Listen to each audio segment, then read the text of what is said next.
booties for black girl nerds.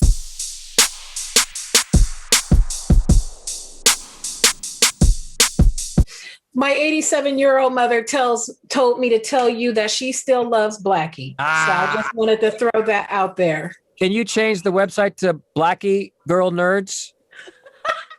Is that too much? We'll just have your picture on the cover. Yeah, my old picture of my old hair. Speaking of hair, you look great.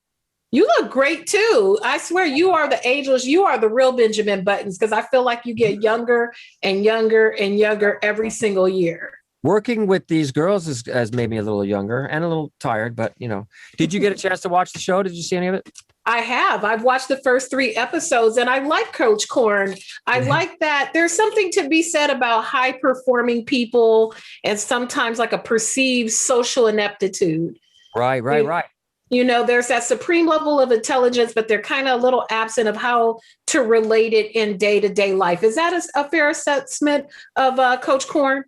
That's not only a fair assessment, that's perfect. I want to write that down, because that's what I mean, to do a show like this and have a character like Korn, and you just described him great, dropped into a show with all women. It could be we could mess it up, and but what we're showing here is exactly what you're saying, is a guy like him releasing his assumptions or his preconceived ideas and connecting with these girls. I think that's breaking the stereotype. It shows that he's willing to learn and willing to listen. And that's all we're asking, right? We just want to be heard. The line, as you know, moves every year, every whatever. And people have an outlet now and they're speaking out. And if we're not listening, then it's on us. And I feel like these girls do that right away. They come and they go, don't say I need to lose weight. Don't do this. Don't. And he's like, this is the way I do it. No, you don't. No, you don't. Let's meet in the middle. And we do. That's what I particularly like about how the pacing of Coach Korn goes. It's like we don't have to wait a whole season to see him be redeemed. Right. We can see him progressing and growing and learning each week. Yes.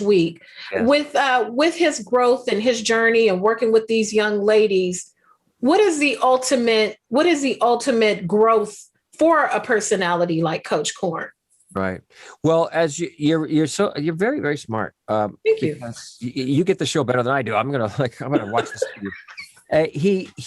Because he does learn pretty fast. Because you're not gonna want to watch a show for 10 episodes of this jerk. And I can get away with more than other actors possibly, but he does change fast. And I was like, hey, it's too fast. I said, wait a minute, John, we're going to throw him back, and as the show goes, he takes 6 steps forward, takes 1 back, and new challenges for him to overcome, come his way. Episode 3, he becomes, his daughter moves in with him, and he doesn't know how to be a dad. He hasn't been around. He's been into his job, his sport, and he says, I did it for you. And she says, no, you didn't. You did it for you. And you love this. What about me? And he goes, oh, okay.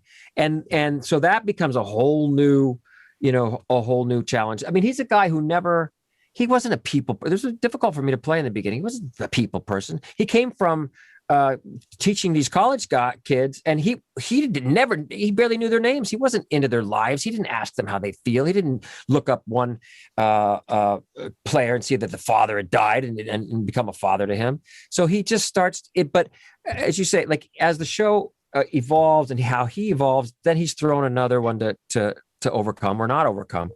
And I think that's the brilliant, right? We have, David Kelly, and he's been on a roll lately too.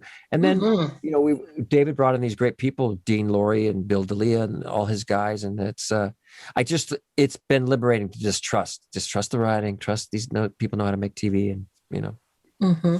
You serve as a wonderful nucleus for these young ladies, because sometimes the nucleus, like the picture of it, it's a little prickly. It's not like it's not going to always be warm and fuzzy, but it kind of you connect to all these different characters in so many different ways, and you're able to change the tempo and the pacing. What are you most proud of with this character?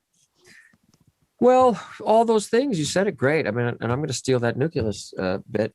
You take a guy like this and you put him in a situation like this, and it knocks everybody. Have you ever been like in a work situation or whatever, and all of a sudden a new person comes in and is like, and they knock everybody off their their game, because we do get complacent. I mean, the world has, certainly, right? This is the way we do things. This is how we're going to do it. And men make this money, women make this. Girls basketball does this. Men's basketball does, which we just saw last week.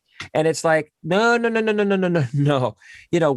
Wake up. Like, this is not the way. We're not doing it that way anymore, because just because you're used to it doesn't mean it's right. It's not right for these times, right? So it's that he comes in and knocks everybody. And then as he's moving people and everybody's reevaluating, they all go push him, and he's like, wow. So it's those things. And what I'm getting out of it, a lot of, is that I can apply a lot to my life. I'm learning just as Korn is. Well, I thank you, sir, for your time. I've enjoyed your career so much over the years. This is a wonderful show, and thank you again for your time. Will you tell your mom I said hi? What's her name? Thelma. Thelma? Yes. Hi, Thelma. Thanks for watching the old soaps. Oh, she's still watching. Thank you for doing that. You're awesome. Thank you. They call them stories. They call them stories, Thank you again.